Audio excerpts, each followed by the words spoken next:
ನಮಸ್ಕಾರ ಗುರು. ನೀವು ನೋಡ್ತಾ ಇದ್ದೀರಾ, ಇಲ್ಲಿ ಕಾಣ್ತಾ ಇದೆಯಲ್ಲ, ಯಾವುದಿದು ದ್ವೀಪ, ಏನು ಇಷ್ಟೊಂದು ರೋಚಕವಾಗಿ ಕಾಣಿಸ್ತಿದೆ ಅಂತನಾ? ಸೊ ನಿಮಗೂ ಗೊತ್ತೇ ಇರುತ್ತೆ, ಹಾಗಾಗಿ ನಾನೇನು ಸುತ್ತಿ ಬಳಸಿ ಹೋಗ್ಲಿಕ್ಕೆ ಹೋಗಲ್ಲ. ಸೊ ಇದೇ ಧನುಷ್ಕೋಡಿ. ಧನುಷ್ಕೋಡಿ ಗೊತ್ತಿದೆ ಅಲ್ವಾ? ಧನುಷ್ಕೋಡಿ ಬಗ್ಗೆ ಸ್ವಲ್ಪ ಅಲ್ಲೊಂದು ಒಂದು ಹಳೆಯ ಒಂದು ಇನ್ಸಿಡೆನ್ಸು ನಾವು ನೆನೆಸ್ಕೊಬೇಕಾಗುತ್ತೆ. ಧನುಷ್ಕೋಡಿ ಪಂಬನ್ನ ಆಗ್ನೇಯ ದಿಕ್ಕಿನಲ್ಲಿದೆ. ಧನುಷ್ಕೋಡಿಯು ಶ್ರೀಲಂಕಾದ ತಲೈ ಮನ್ನಾರ್ನ ಪಶ್ಚಿಮದಿಂದ ಸುಮಾರು 18 ಮೈಲಿಗಳ ಅಂತರದಲ್ಲಿದೆ. 1964ರಲ್ಲಿ ಪಂಬನ್ ನಿಲ್ದಾಣದಿಂದ ಸಾಗಿ ಬರುವ ರೈಲು ಹಳಿಗಳು ಚಂಡಮಾರುತದ ದಾಳಿಯಿಂದಾಗಿ ಇಲ್ಲಿ ನಾಶ ಹೊಂದವೆ. ಅಷ್ಟೇ ಅಲ್ಲ, ದುರಂತ ಅಂದರೆ ಇಲ್ಲಿ 100 ಪ್ರಯಾಣಿಕರನ್ನು ಒಯ್ಯುತ್ತಿದ್ದ ರೈಲು ಸಮುದ್ರದಲ್ಲಿ ಮುಳುಗೋಗುತ್ತೆ. ಅಂಥ ಒಂದು ಪ್ರದೇಶ ಕಡೆ ನಾವು ಹೋಗ್ತಾ ಇದ್ದೀವಿ. ಅವತ್ತಿನ ಚಂಡಮಾರುತ ಬಹಳನೇ ತೀವ್ರತೆಯನ್ನು ಕೂಡಿರುತ್ತೆ. ನೀವು ಅದಾದಮೇಲೆ ಈ ಒಂದು ಮಾರ್ಗದಲ್ಲಿ ಬರುವಂತಹ ಒಂದು ರೈಲು ಸಂಪರ್ಕವನ್ನು ಸರ್ಕಾರ ಕಡಿತಗೊಳಿಸ್ತದೆ. ಈಗ ಇನ್ನು ಪ್ರಗತಿಯ ಹಂತದಲ್ಲಿದೆ. ಆದರೆ ರಾಮೇಶ್ವರಂ ಪಂಬನ್ ಸೇತುವೆವರೆಗೂ ಇದು ಚೆನ್ನಾಗಿ ಸಂಪರ್ಕವನ್ನು ಇದೆ. ರಾಮೇಶ್ವರಂವರೆಗೂ ಸಂಪರ್ಕ ಚೆನ್ನಾಗೇ ಇದೆ. ಅಷ್ಟೇ ಅಲ್ಲದೆ ನಮ್ಮ ಹಿಂದೂ ಪುರಾಣಗಳ ಪ್ರಕಾರ ನಾವು ನೋಡೋದಾದರೆ, ಸೊ ಈ ಸೇತುವೆಯನ್ನು ಶ್ರೀರಾಮರು ಮತ್ತು ಅವರ ವಾನರ ಸೈನ್ಯ ಏನಿದೆ ಅದು ನಿರ್ಮಿಸಿದ್ದು ಅಂತ ಹೇಳ್ಬಿಟ್ಟು ನಮಗೆ ಪುರಾಣಗಳು ಹೇಳ್ತೈತೆ. ಏನಪ್ಪ ಅಂತಂದರೆ, ರಾವಣ ಸೀತೆಯನ್ನು ಒತ್ತೊಯ್ದಾಗ ಸೊ ಸೀತೆಯನ್ನು ರಕ್ಷಣೆ ಮಾಡಲಿಕ್ಕೆ ಈ ಒಂದು ಸೇತುವೆಯನ್ನು ನಿರ್ಮಾಣ ಮಾಡಲಾಗುತ್ತೆ.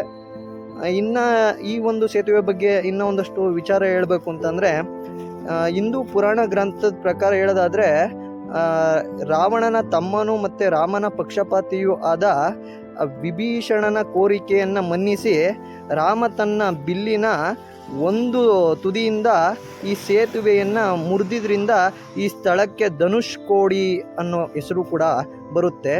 ಇಲ್ಲಿ ಧನುಷ್ ಅಂದರೆ ಏನಪ್ಪ ಅಂದರೆ ನಿಮಗೆ ಬಿಲ್ಲು ಅಂತ.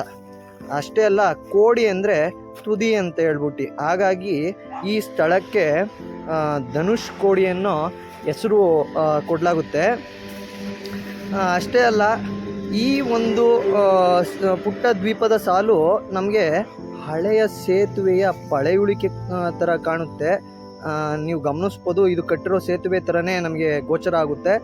ಕಟ್ಟಿರೋ ಸೇತುವೆ ಏನು, ಕಟ್ಟಿರುವಂತಹ ಸೇತುವೆನೇ ಇದು. ಪುರಾಣಗಳ ಉಲ್ಲೇಖದಿಂದನೇ ಹೇಳ್ಬೋದು. ನಮ್ಮ ರಾಮಾಯಣ ಮಹಾಭಾರತಗಳ ಕಥೆಗಳನ್ನೆಲ್ಲ ನಾವು ನೋಡ್ತಾ ಹೋದಾಗ ಭಾಳಷ್ಟು ವಿಸ್ಮಯಗಳನ್ನ ನಾವಿಲ್ಲಿ ಕಾಣ್ತಾ ಹೋಗ್ಬೋದು. ಅಂಥ ಒಂದು ರಾಮಾಯಣದ ಉಲ್ಲೇಖದ ಒಂದು ಕತೆ ಶುರುವಾಗದೆ ಈ ಒಂದು ಜಾಗದಿಂದನೇ ಅಂತಲೇ ಹೇಳ್ಬೋದು. ಅಷ್ಟೇ ಅಲ್ಲ, ಹಾಗಾಗಿ ಈ ಒಂದು ಸೇತುವೆಯನ್ನು ರಾಮ ಸೇತು ಅಂತ ಕೂಡ ಕರೀತಾರೆ. ಅಷ್ಟೇ ಅಲ್ಲ, ನಾವಿನ್ನೂ ಒಂದು ವಿಚಾರವನ್ನು ಹೇಳಬೇಕು. ಏನಪ್ಪ ಅಂತಂದರೆ, ಉತ್ತರದ ಕಾಶಿಗೆ ನಾವು ತೀರ್ಥಯಾತ್ರೆ ಹೋಗಿ ಬಂದರೆ ಅದರ ಸಂಪೂರ್ಣ ಫಲ ಏನಾದರೂ ಸಿಗಬೇಕು ಅಂತ ಅಂದರೆ, ಈ ಒಂದು ಏನಪ್ಪ ಅಂತಂದರೆ ಬಂಗಾಳ ಕೊಲ್ಲಿ ಹಾಗೆ ಹಿಂದೂ ಮಹಾಸಾಗರಗಳು ಸಂಗಮಿಸುವಂಥ ಈ ಸ್ಥಳದಲ್ಲಿ ಪುಣ್ಯಸ್ನಾನ ಮಾಡಬೇಕು ಅನ್ನೋ ಕೂಡ ಪ್ರತೀತಿ ಕೂಡ ಇದೆ ವೀಕ್ಷಕರೇ. ನೀವು ನೋಡ್ತಾ ಇರ್ಬೋದು, ಇಲ್ಲಿ ಪಕ್ಕದಲ್ಲಿ ಎಷ್ಟೊಂದು ಗುಡಿಸ್ಲುಗಳ ಥರ ಕಾಣಿಸ್ತಾ ಇದೆ ಅಲ್ವಾ? ಇವೇನು ಗುಡಿಸ್ಲಲ್ಲ, ಇವೆಲ್ಲ ಹೋಟೆಲ್ಗಳು. ನಿಮಗೆ ಸಮುದ್ರ ಅಂದರೆ ಚಾಪಲು ಮೀನು ಅಲ್ವೇ, ಜ್ಞಾಪನ ಬಂದೇ ಬರುತ್ತೆ. ಮೀನಿನ ರುಚಿಯ ಸವಿಬೇಕು ಅನ್ನೋ ಆಸೆ ಪ್ರತಿಯೊಬ್ಬರಿಗೂ ಇದ್ದೇ ಇರುತ್ತೆ. ಮೀನೂಟವನ್ನು ಈ ಧನುಷ್ಕೋಡಿ ಸುತ್ತ ಏಕ ರಸ್ತೆ ಬದಿಯಲ್ಲಿ ನೀವು ಸವಿಯಲಿಕ್ಕೆ ಅವಕಾಶ ಸಿಗ್ತದೆ. ಅಂಥ ಹೋಟೆಲ್ಗಳು ನೀವು ಇಲ್ಲಿ ನೋಡ್ಬೋದು. ಒಳ್ಳೆ ಚೆನ್ನಾಗಿ ಮೀನೂಟ ಕೂಡ ಇಲ್ಲಿ ಎಲ್ಲ ಮಾಡ್ತಾರೆ. ನೀವೇನು ಹೋಗೋದೇ ಬೇಡ, ಅವರೇ ಕರೀತಾರೆ, ಬನ್ನಿ ಬನ್ನಿ ಮೀನೂಟ ಮಾಡಿ ಬನ್ನಿ ಅಂತ. ಅಷ್ಟು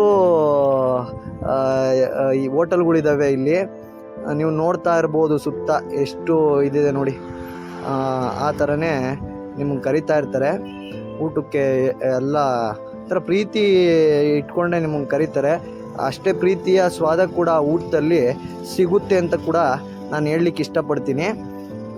ಹಾಗೆ ಮುಂದೆ ಹೋಗ್ತಾ ನೋಡಿ ಎಷ್ಟೊಂದು ಜನ ಬತ್ತಾ ಏನು ಗುರು ಇಲ್ಲಿ ಸಖತ್ತು ಗಾಳಿ, ಏನು ನಮ್ಮನ್ನೇ ಗಾಡಿ ಸಮೇತನೇ ತೆಳ್ಳು ಎಸ್ಬಿಡುತ್ತೇನೋ ಅನ್ನೋ ಥರ ಫೀಲ್ ಆಗುತ್ತೆ.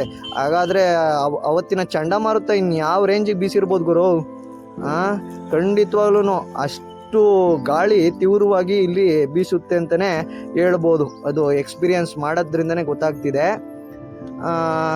ಅಷ್ಟೇ ಅಲ್ಲ, ನೀವು ನೋಡಿ ಎಷ್ಟು ಚೆನ್ನಾಗಿದೆ ನೋಡಿ ಕ್ಲೈಮೆಟಿಕ್ ಕಂಡೀಷನ್ನು. ತುದಿಯೆಡೆಗೆ ನಾವು ಸಾಗ್ತಾ ಇದ್ದೀವಿ.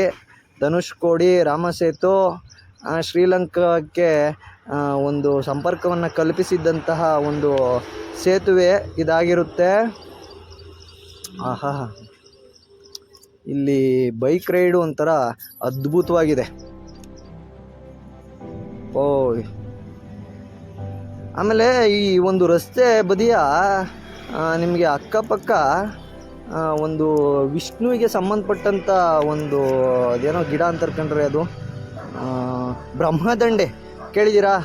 ಆ ಬ್ರಹ್ಮದಂಡೆ ನಿಮಗೆ ಇದ್ರ ಪಕ್ಕ ಅಕ್ಕಪಕ್ಕ ನಿಮಗೆ ಕಾಣಲಿಕ್ಕೆ ಸಿಗುತ್ತೆ. ಅದ್ಭುತವಾಗಿದೆ.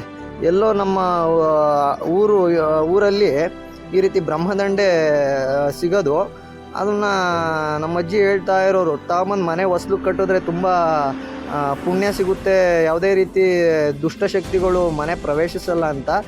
ಅದು ಇವತ್ತು ನಮ್ಮ ಕಡೆ ಎಲ್ಲ ನಶಿಸಿ ಹೋಗಿದೆ, ಅದು ಕಾಣಲಿಕ್ಕೆ ಸಾಧ್ಯ ಇಲ್ಲ. ಆದರೆ ಇಲ್ಲಿ ನಾನು ನೋಡಿದಾಗ ಆ ವಿಚಾರ ಜ್ಞಾಪನಕ್ಕೆ ಬಂತು, ಅದನ್ನು ಕೂಡ ಹೇಳಬೇಕು ಅನಿಸ್ತು. ತುಂಬ ಚೆನ್ನಾಗಿದೆ ಇಲ್ಲೆಲ್ಲ.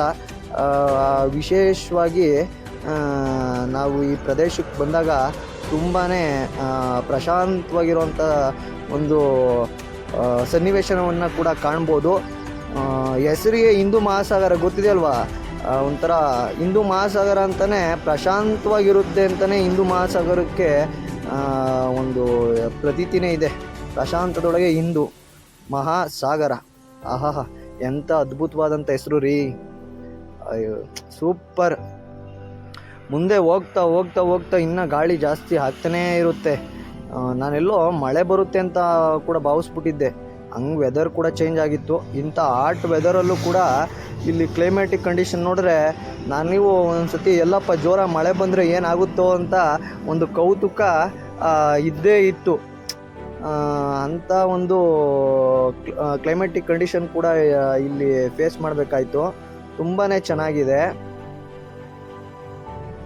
ಎಷ್ಟು ಗಾಡಿಗಳು ಎಷ್ಟು ಚೆನ್ನಾಗಿ ಒಂದು ಸೀರೀಸಾಗಿ ಹೋಗ್ತಾರೆ ಇಲ್ಲೆಲ್ಲ. ಗಾಡಿ ಒಂದು ವ್ಯವಸ್ಥಿತವಾಗಿ ಗಾಡಿಗಳ್ನ ಓಡಿಸ್ತಾರೆ, ತುಂಬ ಚೆನ್ನಾಗಿ ಡ್ರೈವ್ ಮಾಡ್ತಾರೆ. ಖುಷಿ ಆಗುತ್ತೆ. ಏನು ಇಲ್ಲಿ ಓವರ್ಟೇಕ್ ಅನ್ನೋದೇನಿಲ್ಲ. ಜನ ಪ್ರೀಶಿಯಸ್ ಆಗಿ ನೀಟಾಗಿ ಗಾಡಿ ಕೂಡ ಡ್ರೈವ್ ಮಾಡ್ತಾರೆ. ಅದು ಕೂಡ ಒಂಥರ ಖುಷಿ ಕೊಡುತ್ತೆ. ಎಷ್ಟು ಚೆನ್ನಾಗಿ ಡ್ರೈವಿಂಗ್ ಸ್ಕಿಲ್ಸ್ ಇರುತ್ತೆ ಅಂತ ಕೂಡ ನಾವಿಲ್ಲಿ ನೋಡ್ಬೋದು. ಏಕೆಂತಂದರೆ ಅದೇ ಬಹಳ ಮುಖ್ಯ. ರಸ್ತೆಯ ಒಂದು ತಿರುವುಗಳಲ್ಲಾಗಿರ್ಬೋದು, ಒಂದು ರಸ್ತೆಯಲ್ಲಿ ಸಾಗಬೇಕಾದ್ರೆ ಡ್ರೈವರು ಎಷ್ಟು ನಿಗಾವಹಿಸ್ತಾನೆ ಅನ್ನೋದ್ರ ಮೇಲೆ ಮುಂದೆ ಆಗುವಂತಹ ಅಪಘಾತಗಳನ್ನ ತಪ್ಪಿಸ್ಬೋದು. ಒಮ್ಮೆ ಏನಾದರೂ ಗಾಡಿ ಓಡಿಸುವಂಥ ಆತ ಯಾಮಾರಿದ್ರೆ ಎಷ್ಟೊಂದು ಪ್ರಾಣಹಾನಿ ಆಗೋದ್ರಲ್ಲಿ ನಮಗೆ ಸಂಶಯನೇ ಇಲ್ಲ. ನಾವು ದಿನನಿತ್ಯ ನೋಡ್ತಾನೆ ಇರ್ತೀವಿ. ಪೇಪರ್ ತೆಗೆದ್ರೆ ಸಾಕು, ಅಲ್ಲ ಆಕ್ಸಿಡೆಂಟು, ಇಲ್ಲ ಆಕ್ಸಿಡೆಂಟು, ಹೌದಲ್ವೇ? ಆಕ್ಸಿಡೆಂಟಲ್ಲೇ ಅದು ಎಷ್ಟು ಲಕ್ಷ ಜನ ದಿನಕ್ಕೆ ಸಾಯ್ತಾರೆ ಅಂತಲೇ ಗೊತ್ತಿಲ್ಲ. ಅಷ್ಟು ರಿಪೋರ್ಟು ನ್ಯೂಸ್ ಪೇಪರ್ಗಳಲ್ಲಿ ಬರ್ತಾನೇ ಇರ್ತವೆ. ಎಂತೆಂಥವು ವಿಮಾನ ಅಪಘಾತ ಅಂತೆ, ರೈಲು ಅಪಘಾತ ಅಂತೆ, ಏನೇನೋ ನೋಡಿದ್ರೆ ಎಷ್ಟು ಜನ ಬಿಡಿ ಅತ್ತ ಅದ್ರ ಬಗ್ಗೆ ಏನು ಮಾತಾಡೋಕ್ಕಾಗಲ್ಲ. ನೋಡ್ತಾ ಇರ್ಬೋದು ನೋಡಿ, ಎಷ್ಟೊಂದು ಜನ ಇದ್ದಾರೆ ಇಲ್ಲಿ ಸುತ್ತ. ಹಬ್ಬ ಎಲ್ಲ ಪುಣ್ಯವಂತರು ರೀ ಇವರೆಲ್ಲ. ಇಂಥ ಒಂದು ರಾಮ ಸೇತುವೆ ಮೇಲೆ ನಡೆದಾಡಲಿಕ್ಕೆ ನಾವು ಪುಣ್ಯನೇ ಮಾಡಿರಬೇಕು ಅಂತಲೇ ಅನ್ಕೊಂತೀನಿ. ಏನು ತುದಿಗೆ ಬರ್ತಾ ಇದ್ದೀವಿ. ಹಬ್ಬ ತುಂಬಾ ಚೆನ್ನಾಗಿದೆ ನೋಡಿ, ಎಷ್ಟು ಜನ. ಗಾಳಿಗೆ ಎಲ್ಲ ತರಗೆಲೆ ಥರ ತೂರೋಗ್ತಾರೇನೋ ಅನ್ನೋ ಥರ ಫೀಲ್ ಆಗುತ್ತೆ ಇಲ್ಲಿ. ಅಲ್ವೇ? ನೋಡಿ ಎಷ್ಟು ನೀಟಾಗಿ ಗಾಡಿಗಳ್ನು ಕೂಡ ಪಾರ್ಕ್ ಮಾಡಿದ್ದಾರೆ. ತುಂಬಾ ಚೆನ್ನಾಗಿದೆ ರೀ ಇಲ್ಲಿ. ಇಲ್ಲಿ ಅಧಿಕಾರಿಗಳು ಅಷ್ಟೇ ಕರೆಕ್ಟಾಗಿ ಗೈಡ್ ಮಾಡ್ತಾರೆ. ಯಾವುದೇ ರೀತಿ ತೊಂದರೆ ಇಲ್ಲ ರೀ. ಇಲ್ಲಿ ತುಂಬಾ ಚೆನ್ನಾಗಿದೆ ಅಂತಲೇ ಹೇಳ್ಬೋದು. ನೀವು ನೋಡ್ತಾ ಇದ್ದೀರಾ, ಈಗ ನಾವು ಅಲ್ಟಿಮೇಟ್ ತುದಿಗೆ ಬಂದಿದ್ದೀವಿ. ಇದೇನೆ ತುತ್ತ ತುದಿ ಧನುಷ್ಕೋಡಿ. ಮುಂದಕ್ಕೆ ಅಲೋ ಇಲ್ಲ, ಯಾಕೆ ಅಂತಂದರೆ ಮುಂದೆ ಸಮುದ್ರದಲ್ಲಿ ಈ ಒಂದು ಸೇತುವೆ ಹಾಳಾಗಿರೋದ್ರಿಂದ ಇಲ್ಲಿಂದ ಮುಂದಕ್ಕೆ ಹೋಗ್ಲಿಕ್ಕೆ ಬಿಡಲ್ಲ. ಇಷ್ಟೇ ಕೊನೆ ಗಂಟ ಬರಲಿಕ್ಕೆ ಅವಕಾಶ ಇರೋದು. ತುಂಬಾ ಚೆನ್ನಾಗಿದೆ, ಅದ್ಭುತ ಅಂತಲೇ ಹೇಳ್ಬೋದು ರೀ. ನೋಡ್ತಾ ಇರ್ಬೋದು ಎಷ್ಟು ಜನ, ಅಬ್ಬಬ್ಬ ಜನವೋ ಜನ, ಜನಮೇ ಜಯ ಅಂತಾರಲ್ಲಪ್ಪ. ಅದು ಇಲ್ಲಿ ನೋಡ್ಬೋದು ನಾವು. ಕ್ಯಾಮ್ರಾದಲ್ಲೂ ಕೂಡ ನೀರು ಬೇರೆ ಬೀಳ್ತಾ ಇದೆ. ಯಾಕೆ ಅಂತಂದರೆ ಸಮುದ್ರ ಅಷ್ಟು ಗಾಳಿ ಒತ್ತಡ ಇದೆ ಅನ್ನೋದಕ್ಕೆ ಇದೇ ಸಾಕ್ಷಿ. ಸುತ್ತ ನೀರು ಹಾಗೆ ಚಿಮ್ಮುತ್ತೆ ರೀ ಒಂಥರ. ಅದು ಕೂಡ ಪುಣ್ಯ ಅಂತಲೇ ಅನ್ಬೋದು. ಈ ದೇವಸ್ಥಾನಗಳಲ್ಲಿ ತೀರ್ಥವನ್ನು ಮೇಲ್ಗಡೆ ಹಾಕ್ತಾರಲ್ಲಪ್ಪ, ಅದನ್ನು ಇಲ್ಲೇ ಪ್ರಕೃತಿಯನ್ನೇ ಡೈರೆಕ್ಟಾಗಿ ಹಾಕುತ್ತೆ. ತುಂಬಾ ಪುಣ್ಯ ಅಂತ ಅನ್ಕೊಂಡಕ್ಕೆ ನಾವಿಲ್ಲಿ ಧನುಷ್ಕೋಡಿ ಒಳಗೆ ಅಷ್ಟು ಚೆನ್ನಾಗಿದೆ. ನೋಡಿ ಜನ ಹಂಗೂ ಬ್ಯಾರಿಕೇಡ್ ಹೋಗೋದಂತೂ ಬಿಡಲ್ಲ. ಕ್ಯೂರಿಯಾಸಿಟಿ ರೀ ಅಲ್ವೇ. ಇನ್ನೊಂದು ಹೇಳಬೇಕು ಅನ್ಸುತ್ತಿಲ್ಲಿ, ನೀವು ನೋಡ್ತಾ ಇದ್ದೀರಲ್ಲ ಎಷ್ಟು ಚೆನ್ನಾಗಿದೆ ಅಂತ. ಹಾಗೆ ಇನ್ನೊಂದು ವಿಚಾರ ಏನಪ್ಪ ಅಂತಂದರೆ, ಇಲ್ಲಿ ನನಗೆ ಜೋರಾಗಿ ಹೇಳಬೇಕು ಅನಿಸುತ್ತೆ, ಜೈ ಶ್ರೀರಾಮ್ ಅಲ್ವಾ. ನಾವಿಲ್ಲಿ ಹೇಳಲೇಬೇಕ್ರಿ ಶ್ರೀರಾಮವ್ರ ಬಗ್ಗೆ, ಅವ್ರ ಕತೆ. ನಮ್ಮ ಒಂದು ರಾಮಾಯಣ ನಡೆಯೋದೇ ಈ ಒಂದು ಪ್ರದೇಶದ ಸಾಕ್ಷಿ ಅಂತಲೇ ಅನ್ಕೊಳ್ಬೋದು. ಯಾಕೆ ಅಂತಂದರೆ ಎಷ್ಟು ಚೆನ್ನಾಗಿದೆ ರೀ. ರಾಮ ಸೀತೆಯ ಒಂದು ಸ್ಟೋರಿ ರಾಮಾಯಣ ಆಗಿನ ಒಂದು ತ್ರೇತಾಯುಗದಿಂದ ಹಿಡ್ಕೊಂಡು ಇಲ್ಲಿವರೆಗೂ ಕೂಡ ನಮಗೆ ಪ್ರಸ್ತುತ ಅಂತಲೇ ಹೇಳ್ಬೋದು. ನೀವು ಕಾಣ್ಬೋದು, ನೀವೆಲ್ಲೇ ಹೋಗಲಿ, ಯಾವುದೇ ಊರುಗಳಿಗೆ ಹೋಗಲಿ, ಆಲ್ಮೋಸ್ಟ್ ಆಲು ಶ್ರೀರಾಮನ ದೇವಸ್ಥಾನವನ್ನು ನೀವು ನೋಡ್ಬೋದು ರೀ. ಯಾಕೆ ಅಂತಂದರೆ ಶ್ರೀರಾಮ ಸೀತೆ ಹಾಗೆ ಎಲ್ಲರೂ ಬದುಕಲಿ ಅನ್ನೋದು ಆಗಿನ ಒಂದು ಸಂದೇಶ ಇದ್ದು ಇರ್ಬೋದು. ಎಲ್ಲೇ ಹೋದರೂ ಶ್ರೀರಾಮರ ಗುಣಗಾನ ನಾವು ನೋಡೋದೇ ಇರ್ಲಿಕ್ಕೆ ಸಾಧ್ಯನೇ ಇಲ್ಲ. ಅಷ್ಟೇ ಅಲ್ಲ, ಊರಿನ ಹೊರಗಡೆ ಆಂಜನೇಯನ ದೇವಸ್ಥಾನ ಕೂಡ ಕಟ್ಟಿರ್ತಾರೆ. ಯಾಕೆಂದರೆ ಊರನ್ನು ಕಾಯ್ತಾನೆ ಬಜರಂಗ ಬಲಿ ಅನ್ನೋದು ಕೂಡ ಒಂದು ನಂಬಿಕೆ, ಅದು ಸತ್ಯ ಕೂಡ.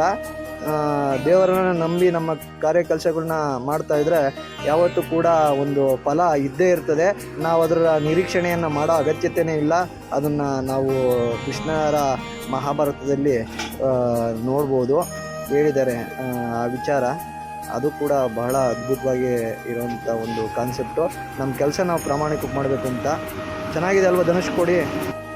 ಇಷ್ಟೇ ಅಲ್ಲ ವೀಕ್ಷಕರೇ, ಇನ್ನೊಂದು ವಿಶೇಷ ರೋಚಕದ ಸಂಗತಿ ಏನಂತಂದರೆ, ಸ್ವಾಮಿ ವಿವೇಕಾನಂದರು ಸರ್ವಧರ್ಮದ ಸಮ್ಮೇಳನದಿಂದ ಭಾರತಕ್ಕೆ ಕೊಲಂಬೋದಿಂದ ಹಿಂದಿರುಗಬೇಕಾದ್ರೆ 1897ರಲ್ಲಿ ಜನವರಿ ಭಾರತದ ಮಣ್ಣಿನ ಮೇಲೆ ಮೊದಲ ಪಾದ ಸ್ಪರ್ಶ ಮಾಡಿದ್ದು ಕೂಡ ಇದೇ ಧನುಷ್ಕೋಡಿ.